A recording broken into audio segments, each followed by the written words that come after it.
Hey everybody, this is another project that I just finished. You're looking at two old knives, butcher knives that my dad gave me, soaking. I just pulled this one out. This is the one I'm actually showcasing in this video.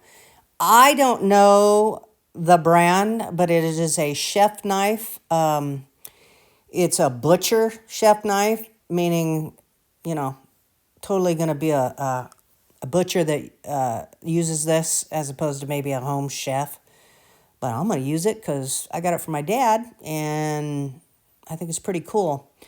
In pulling it out of the bath, I can see that obviously I knew beforehand that the handle was crappy, but I end up having to exchange the handle for the obvious reasons. Wait till you see. Okay, see right here, the top and the bottom both completely cracked. The other side's perfect, literally. And the wood looks so beautiful. Almost, to me, up close looked like burl wood, but I don't think it was quite that good.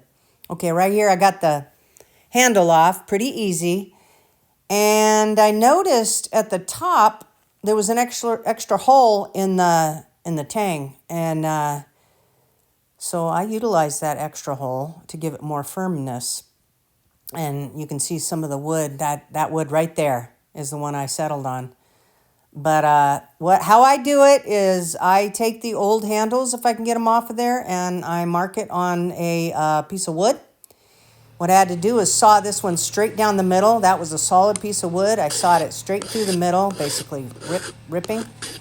And then I put it on back on the tang with some nuts, bolts and nuts, and you may say to yourself, "Oh my God, that must take forever." Yeah, it does. It does take forever, and it's just elbow grease. I prefer to use my hands as opposed to, say, power tools. Every once in a while, I do use power tools, but they scare me. They bite. So when I go nice and slow with a rasp and a file, I feel like I'm enjoying it. It's a good process. Here you see the nicks in the top. I think every butcher knife has those. Okay, so I put the brass pins in, the new brass pins. You can see I kind of damaged it there, but I knew I was going to sand way past that point, so it didn't really matter and it didn't harm the process. This last one I'm in the middle of sawing in half.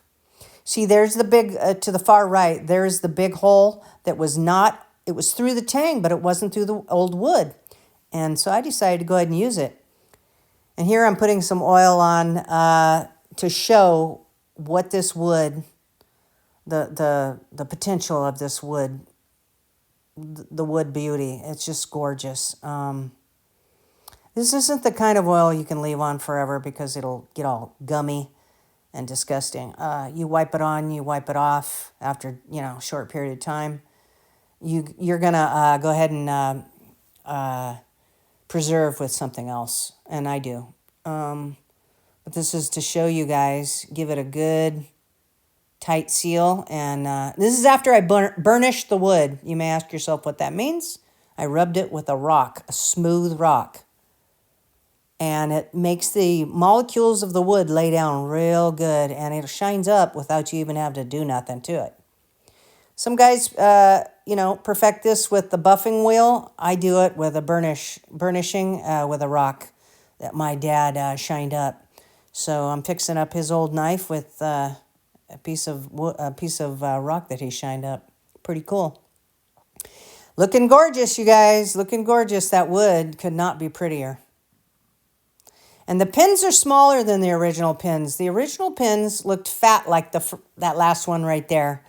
Those are just caps. They're not fat all the way through. So I left them the size that they actually were, so I didn't have to go and make new holes for bigger brass. I didn't really need that. Gosh, look at that wood, you guys. I find it gorgeous. I really do. Did my best on the blade. I'm not one to shine the shit out of the blade because I'm just trying to get it good and clean and smooth and get the pits out, and then I'll condition it from there, and it'll never rust again. So look at that grain. I think it's walnut. I really do. I'm not 100% sure. I got a box of cutoffs that I use for scales. That's what they call handles. And there you go. That's the finished product right there. One more in the books, and I will be using this bad boy on something. Don't think I'll be beaten up on something on that end, though. The tip bends. It's so flexible. It's so thin. Thank you guys for watching. Hope you enjoyed it. I sure enjoyed this process of making this knife new again. Hope you like it, Dad.